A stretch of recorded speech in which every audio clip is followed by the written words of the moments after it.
When the One Ring melts in the fire of Mount Doom, the Great Tower falls, the Nazgûl vanish in flame, and the age of Sauron ends in a single afternoon. It is tempting to imagine every other ring of power going dark at the same instant, like jewels emptied from a broken crown. But Tolkien gives them very different endings. 1 is destroyed. 3 survive but lose the reason they mattered. 7 have already been burned away or taken back. And 9 disappear into one of the story's most deliberate silences. This is the real afterlife of the Rings of Power, not a treasure hunt for 20 magical objects, but the slow unmaking of a system built to stop time, control wills, and keep Middle-earth from changing. And the strangest part is that Sauron's defeat does not erase every ring in the same way. The famous count is 20. 3 were made for the elves, 7 for the dwarves, 9 for mortal men, and 1 was made in secret by Sauron to rule them all. By the end of the Third Age, only the 1 needs to be physically destroyed to break Sauron's domination. The 7 are already gone from the political board. 4 were consumed by dragons, and Sauron recovered the remaining 3. The 9 are bound up with the ring wraiths, but Tolkien never pauses after their destruction to tell us where their actual rings lie. The 3 remain in the hands of Elrond, Galadriel, and Gandalf. Once the 1 is destroyed, they do not explode, they fade. That distinction matters. The rings were never identical magical batteries. They were parts of a hierarchy, connected by Sauron's design, but each kind amplified a different danger in its bearer. Sauron's masterstroke was not simply making a powerful ring. He put a great part of his own native strength into the 1. That let him dominate the other rings and reach through them toward their wearers, but it also made the 1 his terrible vulnerability. As long as the 1 existed, Sauron could rebuild. He could lose his body, hide for centuries, return to Mordor, and gather strength again. When Frodo and Gollum carry the ring to Orodruin, they take the 1 object that keeps this entire architecture alive back to the fire where it was made. The moment it is destroyed, Sauron does not merely lose a weapon. The power he invested in it is unmade beyond recovery. Barad-dûr collapses because its foundations were sustained by that power. The Black Gate is shaken. The Nazgûl, already flying toward Mount Doom, are caught in the eruption and perish with their master's final defeat. But the fall of the 1 also reaches the 3. They were made without Sauron's hand directly touching them, and that is why the elves could use them without becoming ring wraiths. Yet they were still made within the same ring lore, and their works depended on the 1 remaining in the world. So the victory that saves Middle-earth also ends the long-preserved beauty of Rivendell and Lothlorien. That is Tolkien's bittersweet exchange. The world becomes free, and therefore it must be allowed to change. The 3 are the least corrupt and the most mournful of the rings. Celebrimbor made them alone, without Sauron's immediate aid, and the elves hid them when they understood the 1's purpose. Sauron never touched them. He wanted them desperately, precisely because they could preserve the chief elven refuges that resisted his shadow. Narya, the Ring of Fire, passed from Círdan to Gandalf when Gandalf arrived in Middle-earth. Its fire is not a flamethrower. It is the power to kindle courage, endurance, and hearts that resist tyranny. In a story where despair is one of Sauron's sharpest tools, that is a profound kind of magic. Nenya, the Ring of Water, belonged to Galadriel. Its power is felt in Lothlorien, a place of memory, healing, beauty, and almost suspended time. Vilya, the Ring of Air, belonged to Elrond and helped sustain Rivendell as a hidden refuge against a changing world. When the 1 ring is destroyed, the 3 lose their virtue. Tolkien's language is gentle but final. Their power passes away. Lorien will not instantly become ash. Rivendell will not vanish before breakfast. But the preserving spell that held back weariness, loss, and the ordinary flow of time can no longer endure. This is why Galadriel's refusal of the 1 is so important. She knows that if the ring is destroyed, her realm will diminish. She chooses that diminishment over ruling the world. It is one of the clearest moral victories in the Legendarium, accepting a smaller, mortal world rather than making beauty permanent by domination. What happened to the physical three? Tolkien gives us the Keeper's departure more clearly than he gives us an inventory. Galadriel, Elrond, and Gandalf sail from the Grey Havens at the end of the Return of the King. The strongest reading is that the three depart from Middle-earth with them, no longer instruments for preserving it.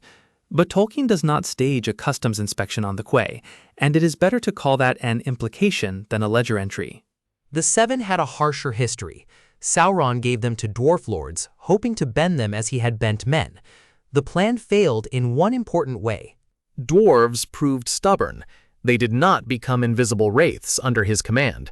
But the Seven inflamed what was already dangerous: hunger for gold, hoards, and possession. Their bearers became richer, more suspicious, and more vulnerable to ruin. The rings helped make treasure into a curse, though they did not make dwarves into servants in the way Sauron wanted. By the time of the War of the Ring, 4 of the 7 had been consumed by dragonfire. That is one of the rare answers in Tolkien that is bluntly literal.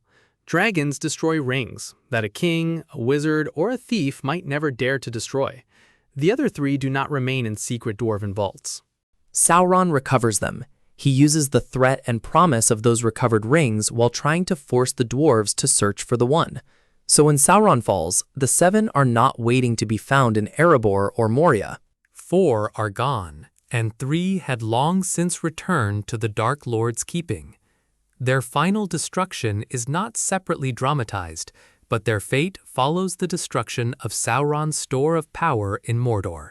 What matters is that the 7 no longer shape the Fourth Age. Their story ends before the last battle, in fire, greed, and Sauron's failed attempt to master a people who would not bend as men had. The 9 are the most frightening because their success is complete. Sauron gave them to ambitious mortal men, kings, warriors, and sorcerers who wanted power beyond the limits of their lives.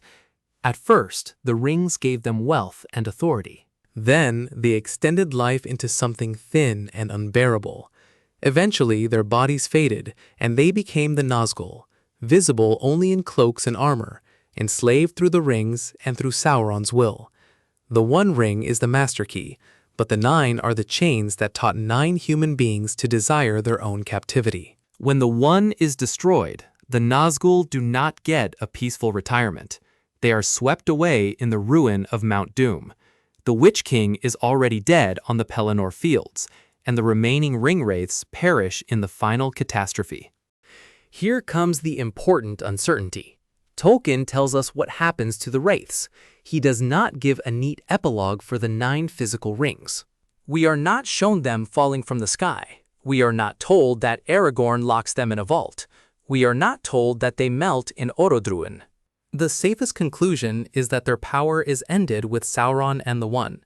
Whether the actual bands had been held by Sauron, carried by the Nazgûl, or were destroyed in the final ruin is not settled by a clear published sentence.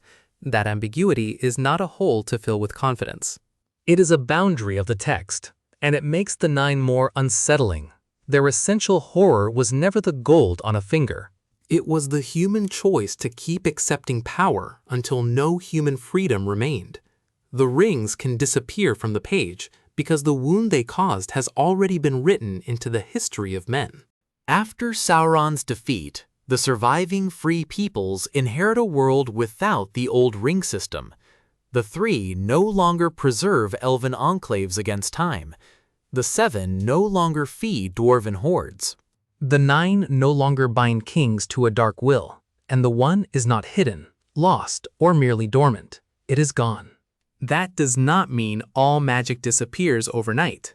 There are still elves, ents, eagles, and places marked by ancient memory. But the great machinery of preservation and domination is broken. The Fourth Age belongs increasingly to men who must build without the magical shortcut of making the past stay still. This is why the answer is more moving than the ring stopped working. Each ring reveals a different temptation. The One promises mastery. The 3 promise preservation. The 7 promise wealth. The 9 promise escape from death. Tolkien allows none of those promises to last unchanged. The three are the most beautiful example. Their loss is not punishment. It is the price of a world that can heal honestly. Rivendell and Lorien must fade, because freedom means time can move again. So what happened to the Rings of Power after Sauron was defeated? The one was destroyed. The three endured as objects but lost their power, and likely passed west with their keepers. 4 of the 7 had already been eaten by dragons, while Sauron had reclaimed the other 3. The 9 ended as instruments of domination when the Nazgûl and their master fell, though Tolkien leaves their physical fate unwritten. That unfinished detail is exactly right. The rings were never just collectibles. They were bargains with fear. Fear of change, fear of poverty, fear of death, fear of losing control. When Sauron falls, Middle-earth is not handed a perfect eternal kingdom. It is handed back its future. Thank you for keeping the Blackwell Society company in the archives tonight. If this little walk through dangerous jewelry earned its candlelight, subscribe, pull up a chair, and I will see you in the next one.